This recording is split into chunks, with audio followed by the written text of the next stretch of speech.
자, 이번에는 법무부 산하에 있는 인사정보관리단으로 주제를 좀 바꿔볼까 합니다. 고위공직자에 대한 검증을 한 1차로 검증을 하는 그런 기관으로 알려져 있는데 정부가 오늘 국무회의에서 일단 통과를 시켰습니다. 한동훈 법무부 장관의 직속으로 인사정보관리단이 이제 신설이 되는 거고 여기에 한 20명 규모로 검사 3인도 좀 들어가고요. 그리고 일반 공무원으로 알려주고 있는데 국세청부터 시작해서 국정원 직원까지 경찰까지 모두 인원들이 포함되고 있는 것으로 알려지고 있습니다. 감론을박 상당하죠. 각 당의 반응을 좀 보면 민주당에선 이렇게 하죠. 김남국 민주당 선대위 대변인 윤석열 대통령이 대통령실과 법무부, 대검으로 쭉 이어지는 검찰 수직 구조의 구축에 이어서 한 단계 더 떠서 법무부 장관에게 인사검증과 인사정보의 수직 권한까지 줬다. 이런 얘기를 하고 있는 거고요. 그리고 이에 대해서 국민의힘의 송원석 원내수석 부대표, 법무부에서 인사검증의 정부가 제대로 운영이 되는 헌법 정신 그거 살리는 방향이다. 이게 원론에 더 맞다. 이런 얘기를 하고 있는 겁니다. 사실 보수 언론 포함해서 민주당의 주장과 일맥상통하는 주장을 사설로도 많이 썼더라고요. 어떻게 보셨습니까? 사실 지금 이 인사검증관리단에 대해서, 인사정보관리단에 대해서 우려가 있는 거는 지금 현재 사실로 보입니다. 그러나 다만 이제 이 논의가 어디서부터 출발해야 했는지를 좀 살펴보면요. 기존에는 그 소위 제왕적 대통령제라고 많이 들어보셨을 겁니다. 청와대에서 이제 구중 궁궐 안에서 인사 추천과 검증이 한 곳에서 다 이루어지다 보니까 사실 부실 검증에 대한 논란도 있었고요. 그 검증하는 권한에 대한 오히려 검증을 할 수 없는 이 통제 바깥에 있었던 영역이란 말입니다. 사실 이게 가능했던 것은 이제 시행령을 기초로 해서 인사혁신처가 이제 대통령 비서실에다가 권한을 위임해놨기 때문에 그 조항 하나 가지고서 대왕적 대통령제를 운영을 했던 것이거든요. 근데 여기에 대해서 이제 윤석열 대통령은 강한 문제의식을 가졌던 것으로 보이고 인사 추천 기능은 현재 가지고 있는 청와대 인사기획관 여기서 인사 추천을 하면은 그 기능을 법무부에서 가져다가 인사정보관리단이라는 명칭 하에서 검증을 하겠다. 그러면서 다시 청와대로 돌리게 되면 공직기관 비서관이 마지막 검토를 해서 대통령이 임명하는 이런 구조로 가겠다는 이제 그런 모양으로 보입니다. 그래서 저는 여기에 대해서는요. 사실 이번에도 윤종원 청와대 그 국무총리실 이제 국무조정실장이었죠. 인선이 나왔다가 이제 여당의 반대로 인해서 임명을 못한 예도 있고 정호영 후보자 같은 경우에도 보건복지부 장관으로 임명이 안 됐거든요. 사실 이것은 어떻게 보면 건강한 당청 관계의 그런 모습을 지금 보여주고 있는 걸로 저는 보입니다. 그럼 한편 청와대와 내각의 또 균형을 이제 어떻게 보면은 지금 이 인사정보관리단을 통해서는 청와대와 내각의 또 균형을 이루겠다라는 이런 또 포석으로 보이거든요. 그래서 결국은 어떻게 보면은 이제 그 인사 검증하는 그 업무에 대해서도 국회가 이제 법무부 장관을 통제하면서 그 업무를 가져다가 이제 관리 감독할 수 있는 이런 것이 됐기 때문에 민주당 입장에서는 국회의 다수의석 아니겠습니까? 검증에 대해서도 한동훈 장관을 국정감사라든지 예를 들면 법제사법위원회를 통해서 감시 감독을 상시할 수 있는 구조로 이제 바뀌었다. 이렇게 이해하시면 될 것 같습니다. 네, 김필성 변호사께서는 어떻게 보세요? 저는 좀 이제 문제가 있다고 생각을 하는데요. 사실 인사정보가 계속 문제됐던 이유는 사실은 인사정보를 어떻게 수집하는지 문제에 대해서는 지금 문재인 정권에서도 문제가 어느 정도 된 걸로 제가 알고 있는데 인사정보라는 게 기본적으로는 특정 인물에 대한 정보를 수집하는 문제이기 때문에 결국 국내 정보를 어떻게 다룰까의 문제로 연결이 됩니다. 그러니까 이제 우리나라는 현재 지금 공식적으로 정보기관이나 아니면 수사기관에서 국내 정보를 광범위하게 수집하는 게 금지되어 있거든요. 그게 기본적인 원칙이고 하지만 이제 경우에 따라서 국내 정보를 수집해야 되는 일들이 있는데 그런 것들을 이제 그 전까지는 아름아름 그 전에 이제 군사 정권 때부터 이제 거슬러 올라가는 얘기긴 합니다만 아름아름으로 정보기관이나 경찰이나 이런 것들이 국내 정보를 수집해 왔던 것들이 계속 문제가 됐던 인사 것이고 파일 얘기하는 거죠. 그런 것들이 문제가 됐던 건데 이제 이거를 그 문재인 정권에서 이거를 전부 다 그런 국내 정보 수집을 전면 차단한다고 하면서 거기에 대한 다른 대안이나 이런 것들이 충분히 사실 확보가 못 됐기 때문에 기관 같은 것들이 준비가 안 됐기 때문에 문제가 됐던 것인데 국내 정보를 어느 정도 수집할 필요가 있을 수는 있습니다. 예를 들면 지금 인사정보를 얘기했지만 예를 들어 범죄정보라든지 이런 것들 첩보나 이런 것들이 필요할 수도 있고요. 이거는 검찰개혁이나 이런 쪽에서 인지수사를 어떻게 시작하는지 문제하고도 연결이 되거든요.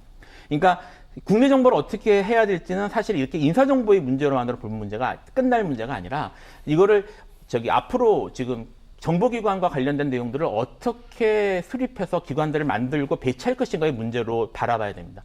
지금 예를 들어서 지금 이제 윤 대통령께서 지금 이 케이스가 미국 FBI 예를 따랐다는 말씀도 하셨는데 미국 FBI는 수사기관이기도 하지만 미국 정보기관이죠. 정보기관이기도 합니다. 미국 16개의 정보 미국은 어떻게 정보기관이 돼 있냐면 미 국가정보장실이라는 장관급 정보기관장이 있고요. 그 기관장 밑에 16개의 정보기관들이 서로 정보 공동체라는 이름으로 서로 견제균형하는 구조를 만들거든요. 예. 그 중에 하나로 FBI가 들어갑니다. 그러니까 FBI가 그걸 통해서 FBI가 전향하지 못하도록 철저하게 관리 감독을 받아요. 그러니까 지금 만약에 이거를 국내 정보를, 그러니까 인사 정보가 됐든 어떻게 됐든 이런 걸 수집할 필요가 있다면 이거를 이렇게 대통령령으로 무슨 단어로 만들 것이 아니라 국가 정책적으로 이거를 정확하게 법적 근거도 만들고, 그래서 이걸 어떻게 관리 감독을 할지 그 검찰 개혁이나 뭐 공수처 만들 때 그때 작업을 했던 것처럼 그 정도 레벨에서 사실은 철저하게 준비해서 접근해야 될 문제입니다. 그게 안 된 상태에서 정보기가 이 정보를 수집할 수 있는 권한을 법무부에게 그냥 주면 지금 그 전까지 문제가 됐던 이른바 범정, 그러니까 범죄정보실관 같은 그런 식의 문제들이 다시 발생할 위험이 매우 높습니다. 그래서 이거는 현재같이 접근하면 안 되고요. 필요성은 어느 정도 인정될 수 있습니다. 만약에 네. 인사정보 검증해야 되고요. 말씀드렸던 것처럼 국내 정보를 어느 정도 다뤄야 될 필요는 있거든요. 이거를 어떻게 할지에 대해서 충분한 논의와 그런 개혁 방안들을 만들어서 입법부터 하나하나 이제 쌓아 올라가서 그렇게 시스템을 만들어야 되는 내용들입니다. 저는 여기에 대해서 조금 반론을 제기하고 싶은데요. 사실 국내 정보 수집 그 자체만을 가지고서 문제 삼는 건 아닌 걸로 저는 보입니다. 왜냐하면 국내 정보 수집이라는 것은 국정원에서 기존에 했다가 문제가 많다 보니까 이제 금지를 시키면서 지금 사실 경찰에서도 국내 정보 수집은 하고 있거든요. 근데 이 부분에 대해서는 막무가내로 정보를 수집하는 것이 아니라 인사 추천이 올라온 사람들의 동의를 거쳐서 그 동의를 한 사람들에 대해서만 인사 검증에 필요한 내용들만을 인사정보관리단에 지금 수집을 하겠다는 겁니다.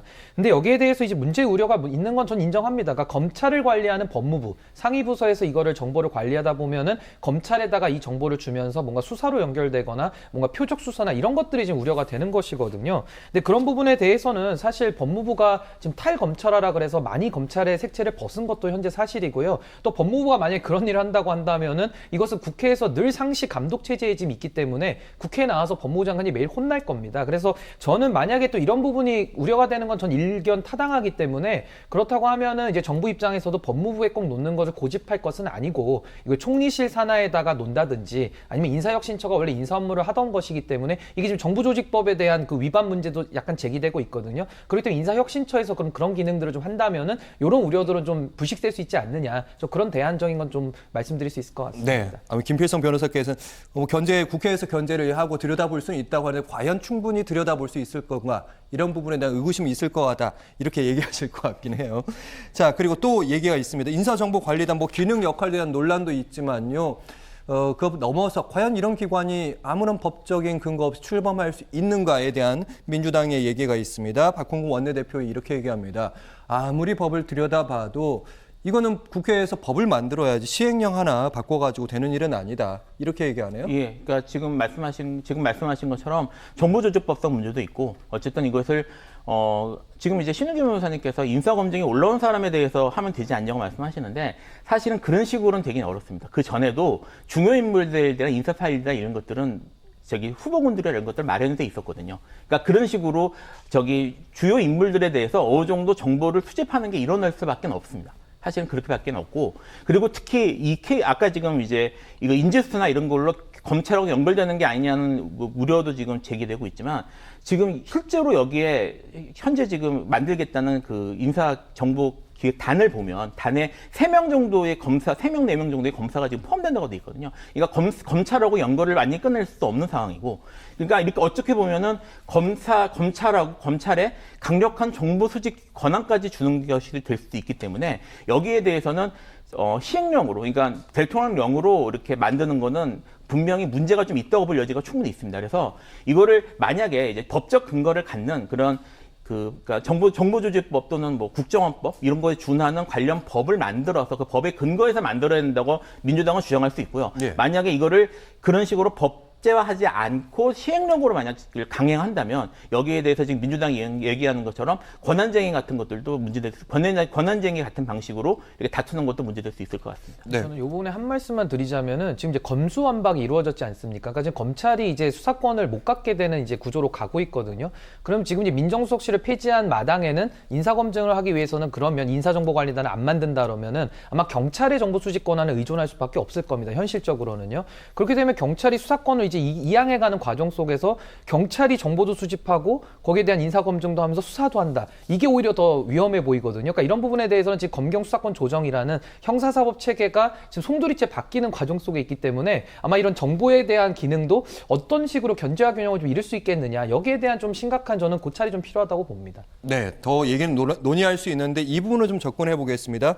일단 지금 뭐 대통령실부터 시작해서 법무부, 검찰까지 지금 어떻게 보면 이제 윤석열 대통령의 사단이다, 인맥이다, 뭐 이런 얘기들도 나오고 있지만 이 부분은 한동훈 장관에 주목되는 것 같습니다. 그러니까 인사검증부터 시작해서요, 검찰 주요 보직들을 이제 한동훈 장관이 지금 임명을 한 상태고, 검찰총장은 들어와서 이제 딱히 할 수 있는 게 없다, 이런 문제들도 좀 지적되고 있는데, 한 인물에 이렇게 권한이 집중되는 게 옳은 일인가, 이런 물음. 그러니까 이제 사실 한 인물에 집중이 된다기보다는 이제 한동훈 검사장, 지금 법무부 장관이죠. 가지고 있는 아마 윤석열 대통령과의 특수관계 때문에 아마 그럴 겁니다. 지금 이것을 정부 조직이라든지 체계적인 면으로 지금 접근하는 것은 아니고, 지금 민주당에서 공격하는 부분들은 이제 한동훈이 소통령이다, 이런 식으로 정치적으로 접근하고 있거든요. 물론 저는 그런 비판에 대해서 귀 기울여 들어야 된다고 생각은 합니다만은, 이건 어떻게 보면 지금 인사 검증 시스템을, 민정수석실을 폐지하는 걸 전제로 해서 그 다음 단계로서 지금 논의를 하는 것이기 때문에 조금은 어떤 특정 인물을 전제하고 논의하기보다는 조금 더 시스템적으로 저는 접근하는 것이 더 중요하다, 저는 이렇게 봅니다. 네, 김필성 변호사께서 어떻게 보셨습니까? 뭐 지금 이제 그만 말씀하셨던 것처럼 지금 예를 들어 그 윤석열 대통령이 총장 시절에 그 검찰 인사권에 대해서 뭐 저기 총장의 의견을 들었냐 안 들었냐 말이 많았습니다. 근데 지금 한동훈 저기 장관은 저기 취임하자마자 총장을 임명하지 않은 상태에서 검찰 인사를 바로 했거든요. 예. 그러니까 그런 것들에 대해서는 아무런 문제의식 없이 진행을 했고요. 그리고 그 이후에도 지금 아까 지금 현재 좀 전에 말씀드렸던 것처럼 인사검증권까지 지금 법무부로 가는 상태고, 그리고 또 그 한동훈 장관은 또 공개적으로 지금 검경 수사권 조정을 회피하기 위해서 이거를 뭐 수사단 같은 것들을 만들어서 이런 식으로 하겠다고 좀 얘기를 하고 있습니다. 네. 사실은 지난 정권에서 이제까지 이루어졌던 수사권 조정이나 아니면 그런 검찰 개혁이나 이런 것들을 전부 원점으로 돌리는 것 이상의 권한을 갖고 지금 자기들이 하겠다는 얘기거든요. 이게 지금 그 적절한 방식인지, 그 다음에 장관 한 명이, 지금 법무부 장관 한 명이 이거를 이렇게 하는 것이 옳은 것인지, 여기에 대해선 사실 이제 정권 초기고, 그 다음에 뭐 윤석열 대통령이 갖고 있는 국정 철학이나 이런 것들이 정권 초기니까 강력하게 밀어붙이는, 푸시하는 그런 것들이 필요할 수는 있습니다. 뭐 그런 것들을 제가 부정하는 건 아니지만, 어쨌든 이것이 한동훈이라는 사람한테 그 전에 문제 삼았던 것까지 전부 다 이제 무시하면서, 말씀드렸던 것처럼 총장의 재청권이나 이런 것들까지 무시하면서 이렇게 모든 권한을 몰아주는 식으로 가는 것이 과연 옳은 것인지에 대해서는 뭐 단순히 한동훈 장관 한 명만이 아니라 이 정권 전체에서 이제 대통령 입장에서도 좀 돌아봐야 되는 게 아닌가, 이런 생각이 좀 드네요. 네, 어쨌든 검찰공화국에 대한 우려와 시선은 여전합니다. 그럼에도 불구하고 어쨌든 정부 입장에, 특히 한동훈 장관 입장에서도 돌파구를 이제 찾아야 될 것 같긴 한데, 어떤 방법이 있을까요? 그러니까 저도 지금 김 변호사님 말씀이 굉장히 일리가 있습니다. 그래서 저도 사실 이런 인사정보관리단이라는 그 조직을 법무부에 놓고 뭐 장관한테 보고도 안 하겠다, 뭐 이런 식으로 지금 쓰고 있거든요.